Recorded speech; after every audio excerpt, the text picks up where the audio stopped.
For years I tried to lose weight, I tried to diet, I tried to eat right, exercise right, do everything, but the weight would not come off. It was not until when I understood the kind of PCOS that I had that I started seeing any kind of change. Hey lovelies, welcome back to my channel. My name is Maggie, and if this is the first time you're on my channel, welcome here. I'm going to be sharing with you my weight loss journey, dealing with high blood pressure, anxiety, PCOS, insulin resistance PCOS actually, and basically everything in between, being a mother and all of that. Like, how do you deal with, you know, all these things and still try to lose weight? I felt trapped in my body. I really didn't understand why I never lost weight. Like, I tried dieting, I tried everything. I never ate out. I never ate junk food. Like, I was not that person. If you come to my house, you will not find any biscuits or sodas. Like, I'm not that kind of person. And so yeah, I was never raised with sugar per se. I was never raised with junk food. So I mean, someone like me should be healthy, right? Yeah, but that's not the case. So if you don't know what PCOS is, PCOS stands for polycystic ovarian syndrome. So I'm gonna put the definition here on the screen so we don't have to go into the nitty-gritty of what that means. I was a teenager, so I used to love my body. I loved my body. Like, even till now, I still like my body. I'm not one of those people that, you know, I'm not one of those people that will look at themselves and be like, oh, I hate this, I hate that. No, me, I've always think like I'm cute. That's all. And I also think that has to do with my mom. Like, if you know my mom is like, she's very confident in her own body. Like, if we're home, she would always like go naked and all of that. So she is very comfortable with her skin, with her body. It's like, I think that kind of helped us. Even my siblings, they are the same. Like, we all just love how we look. So yeah. But yeah, so I remember that I think I was like around 16, and I just noticed that my belly, like my belly just felt so protruded. It wouldn't go down, and I'm like, what is happening? Like, so my legs have always been like, I wouldn't say skinny, but they've been always tiny, normal. And then you have my arms kind of, they get big, they get small, they're not huge as well, but my belly just, they've always been just protruded. And I remember being a teenager, 16-year-old, and I just could not understand why my belly started getting big from nowhere. So yeah, and all of those times I didn't even know that I had PCOS. So there was I could not connect the dots. So those times, what could I do? Like, as a teenager, I just tried to eat less. I tried to run. I remember I and my sis would run around Gothenburg, where we reside then. We would run around town, try to, like, you know, stay healthy, because obviously, you know, like, your body was changing and you really didn't know what to do about it. I was in uni. I got diagnosed with PCOS. I think it was around the time I was entering uni. I can't really remember, but I think I was around 18, 19. So they diagnosed me with PCOS, and I think also this was the time that my PCOS got worse. And then I started noticing that my weight gain was just, it was rapid. Like, I would gain weight just like if I should start eating a lot of junk food. I don't eat junk food. Let's just say, like, I don't know. Like, sometimes I buy like pizza outside, or like, I don't know. So if I should eat something like that for like 1 month straight, like on and off, not like I'm eating every day, but like more than I would, you understand? I just noticed that my face would start getting puffy, and then my stomach would start getting like big. I'm like, ah. And then the rest of my body will still remain the same, you understand? But yeah, so it got to a point where I actually noticed that it's not just my stomach or my face alone. It's like the whole body. My whole body is changing. I remember one time, like, I had filmed a YouTube video. This was during my uni days when I used to do my YouTube videos. Anyway, so I'd filmed this video and I was editing the video, and I was like, why does my face feel so swollen? It looks like so swollen, and so it looked even red, and then my neck was so dark. My face was very swollen. It looked like, looking at me, I felt pain. Like, it looked painful. So I knew, no, this is not right. Like, this is not supposed to be like this. The bigger I got, the puffier my face looked. So it was very frustrating. I will not lie. Like, this whole period was really frustrating, and there was also a lot of things going on with my body as well. But this is not that video. Every time I even tried to lose weight, I would just lose a non-significant amount of weight. Like, the scale would not move. Like, it did not even feel like I was doing anything. And I was like, does everyone feel like this, or is it just me? Like, this is not normal. This is not normal. And I remember this was the time that I started, like, you know, asking people, but there was nobody, like, everybody around me, nobody had PCOS. There was nobody to ask. My parents didn't know anything. Like, I felt so alone. Doctors didn't have any answers for me. Like, it was just like, oh, try to eat good, and there was no real guidance. There was no real guidance to how to, you know, combat this health issues, because honestly, it was very daunting, like, not getting help. It was very frustrating. That time my mindset was more like, okay, I will always be a big girl. Just try not to be, you know, don't go over the edge, just try and remain normal. Don't go over the edge. So that's always been my mantra. Okay, so I've always just managed myself to be that kind of 83, 84. I mean, I'm 167 centimeters, so I'm not even tall. So having 83, 84 kilos on me was a lot, and I wasn't that old. So fast forward now, I got married. After the marriage, obviously started trying for kids, and by this time my PCOS was really bad, and I had a lot of symptoms. Like, I would not get my period for like months. The hair growth, like, I have like unwanted hair growth. I don't have much of that anymore anyway, but I'm doing laser treatment now. Anyway, I had a lot of unwanted hair growth. I had a lot of budding on my head. I have it was a lot I was dealing with at that point. And you guys have already watched that video. There's a video here where I spoke about how I got pregnant with my PCOS. Anyway, so I started eating healthier. I started exercising. I started actually like looking at the kinds of food I was eating. It wasn't just like eating healthy. I actually tried to say, okay, let me try and eat more fish, more leafy greens, you know. So it wasn't extreme, but it was just like a trial. Okay. I mean, it did help me get pregnant. I got pregnant. That was good, fine, and all of that. So whilst I was pregnant, I developed HG. If you know what HG is hyperemesis gravidarum. I'm going to put it on the screen. So that meant that I literally vomited until the day I gave birth to my boys. Actually, it happened to both boys. I have 2 children. They are both boys, and I had that until I gave birth to each one of them, which was a terrible time for me. It was very difficult. So I remember I told you guys I used to weigh like 83, 84, like on and off, depending. Yeah. So when I gave birth to my son, my first son, I remember very well, I felt so bad that I could not eat, I could not keep water down, I could not keep food down. I was just throwing up all the time.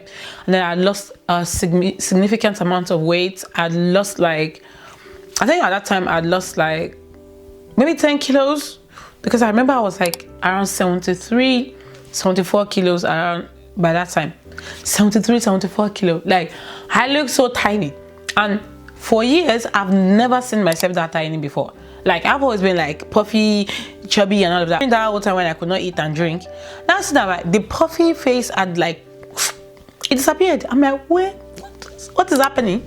Because I honestly, I just felt like maybe that's how that's how my face is meant to look. Do you understand?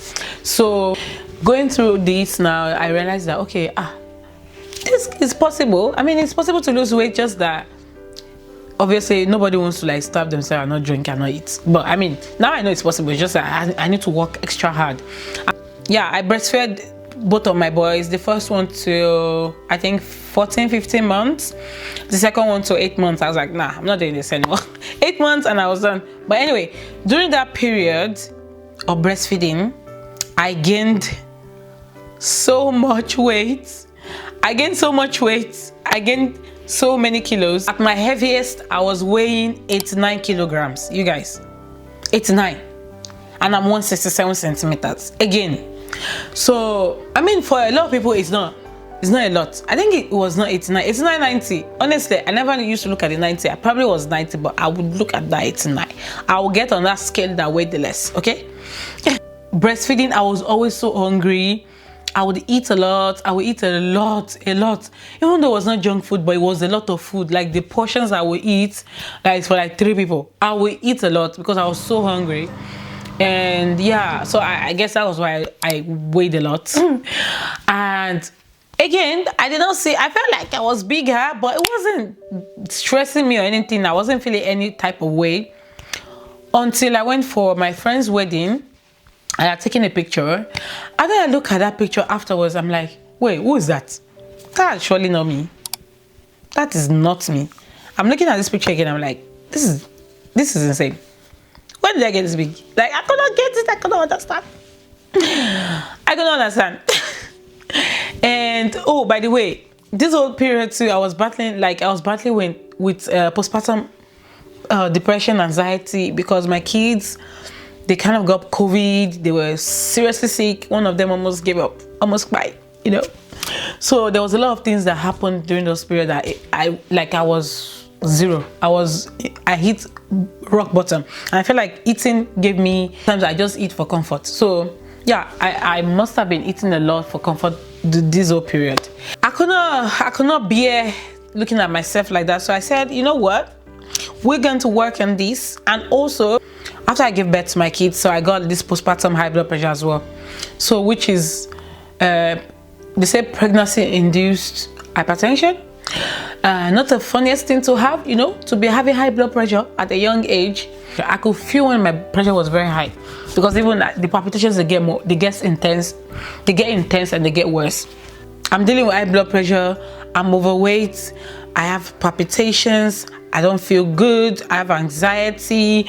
I have my unwanted hair growth is just growing insane. My face looks bloated. My stomach looks horrible. Looks bloated.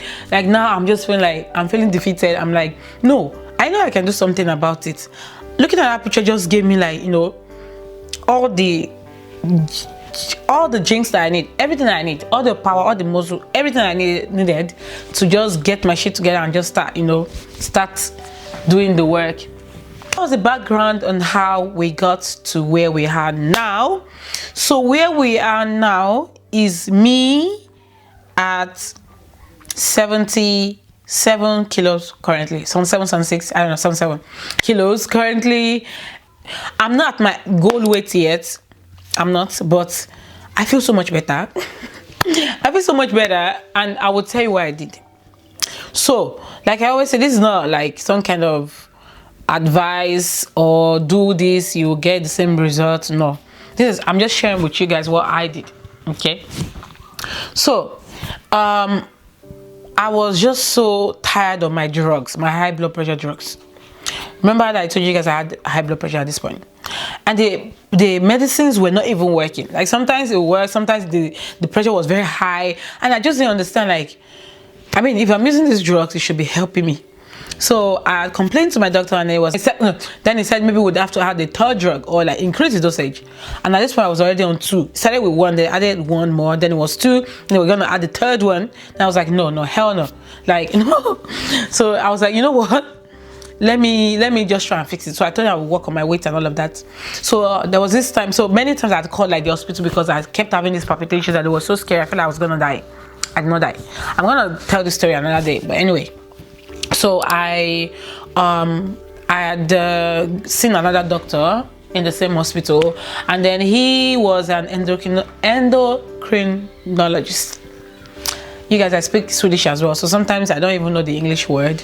He then said I need to stop my blood pressure medicines, that he sees that I have insulin resistance, PCOS, and they are kind of linked with high blood pressure. So he says if I don't control that, my blood pressure will always continue to be high. So he thinks that I need to stop the drugs just to see how high my blood pressure can actually get, so I can get correct tablets, correct blood pressure medicines. I would not like to. I was so scared. I'm like, how am I gonna just stop my drugs abruptly like that? So I actually talked to my sister. She's a pharmacist, a PhD holder. She's all of that. Great. So I had spoken to her, and then she said that I should actually just try to, like, you know, reduce it, not just stop abruptly. I should try to like cut down. How do they say trappa ner in Swedish? Yeah. So that was what I did. I just cut the tablets and I just reduced my dosage gradually until I was down to 0. This took like 4 weeks, 1 month.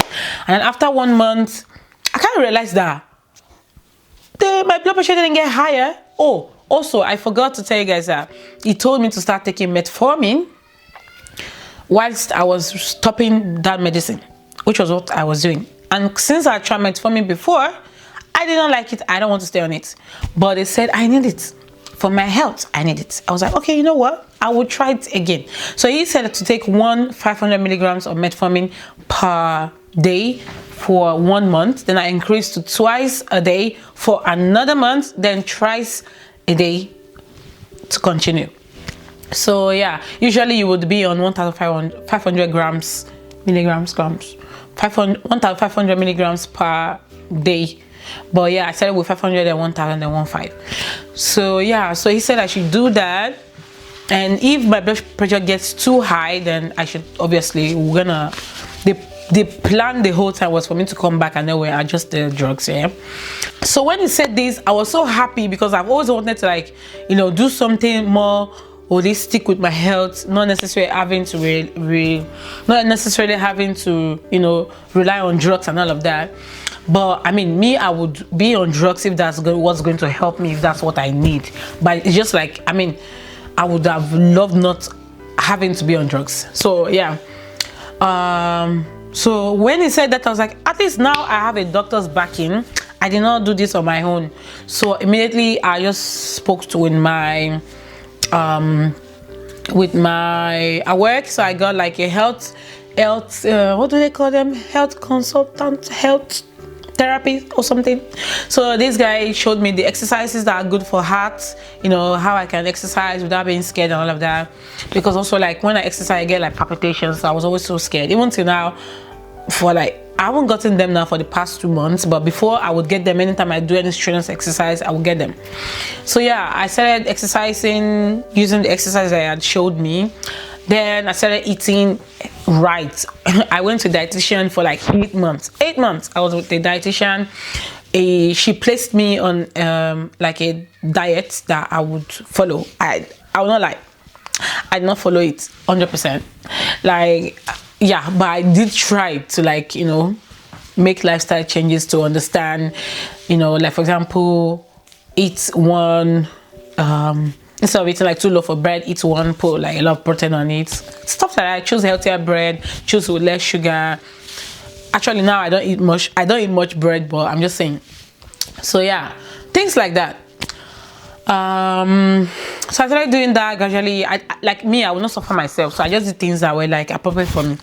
And then I started exercising. I was eating according to my diet plan, and then I realized that my blood pressure was just coming down. Yesterday when I checked, it was like 107/70.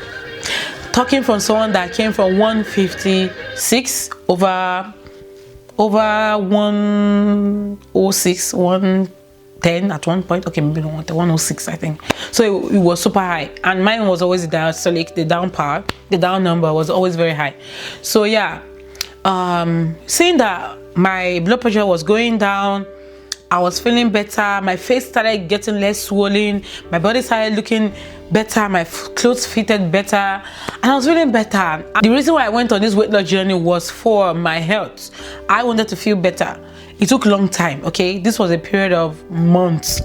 I mean, from when I started my dietitian, started actually working to get my health better, it was like almost 2 years. Yes, almost 2 years. Okay, maybe not 2, but like 1 year plus. Okay, so it wasn't something that happened very quickly. And yeah, so now my blood pressure is very good. I do not have palpitations anymore. I can do all my exercises without feeling scared. My hair growth has reduced. I am starting to grow hair on my head, and also I didn't know that I had anemia as well. So probably I was battling with anemia that I didn't know. A lot of time women are not taken seriously at all. Our health, nobody even cares about how we're feeling. You try to complain, nobody's really giving you the resources, the things that you need for you to get better. So right now, the foods that I eat on a normal day, I would drink hibiscus drink, tea, whatever you call it. So basically hibiscus leaf, I put it inside a kettle, water, hot water, and then I sieve it and I drink it. I drink that every morning. It's good for your heart health, okay, for my BP. Then I eat bananas as well. I never used to eat banana. I stayed off bananas because I thought they would make me gain weight, but now I eat bananas because they're good for PP as well. I eat beans a lot. I eat beans morning, afternoon, night. Okay, not really, but I eat beans. I eat chicken. I eat meat. I eat a lot of meat. Okay, I eat a lot of meat, but in moderate. I try to stay off fatty meat and stuff like that. And I eat liver for my anemia. I try to eat a lot of liver, a lot of meat, red meat, chicken breasts. And also I don't use oil, like vegetable oil, to cook anymore. I use palm oil, and we use butter in this house. My husband knows, so he's the one that does most of the cooking. He always use butter to cook and or palm oil. Okay, no, and palm oil. Butter or palm oil. On rare occasions we use some kind of vegetable oil, but we normally use butter and palm oil. It's like maybe you want to fry egg, you don't need to put oil. You can just put like very small butter. And you want to cook soup, you put oil, will just be floating. No, it's not necessary. There's a lot of calories. So all those things, those are the things that I did. But I had the dietitian, right? So I bought these cups, like I don't know what they're called, so you can basically like measure your food. So I was using that to measure my food, and I also have like a kitchen scale to measure my food as well. But I don't measure my food anymore because when I see the food, I already know this one's like 100 grams, this one's 200 grams. So yeah, I kind of like, and also I'm not very true to myself when it comes to my weight loss. I will not lie. But yeah, now I'm trying to build muscle as well, which is not going too well. I have muscles on my hands, but I need to work on my lower part because the exercise that the guy had given me was mostly for this area, my heart health, you know, and my legs, but I was not exercising my midsection at all, so my stomach is still stomaching. But honestly, it's not bad. I like it. But PCOS is hard, it's exhausting, but through all of this, you know, we are conquerors. We can do this. If I can do it, I'm not in my goal weight, but at least if I can get from where I was to here, you can do it as well. I just started taking Metformin recently, so I don't know. If it's not disturbing my stomach, I'll continue with it. If it's disturbing my stomach, I'll quit it. And also, I don't think that it has helped me with my weight loss necessarily, because I was on a low dose for such a long period. It was mostly just to get my stomach accustomed to the drugs. So, but I think it does help to regulate my blood sugar, so I don't get like this sugar crash or sugar rush. Like I have events when I get very hungry. Like it's like I'm starving, I've not eaten, so I don't get those anymore. So I just feel like a normal human being. Yeah, we'll see how long I'll stay on metformin. In coming videos, I'll be enlightening you guys more about other parts of my journey dealing with PCOS and even my blood pressure and all of that, anemia, whatever. So I hope this video helps someone, and I hope it blesses someone. And yeah, if you want to try and lose that weight, try, but do not do it alone. Try to talk to someone. Try to talk to a professional close to you. Nothing is impossible, and whatever they're telling you to try, just try it and see if it helps you. And do your research as well. You can literally fight for your health if you really take it seriously. But yeah, also don't be so hard on yourself. Honestly, don't be so hard on yourself. Like, you are doing the best you can, and if you feel like you can do better, try. All right, I love you guys. Thank you so much for watching, and I will see you guys in my next video. Bye bye.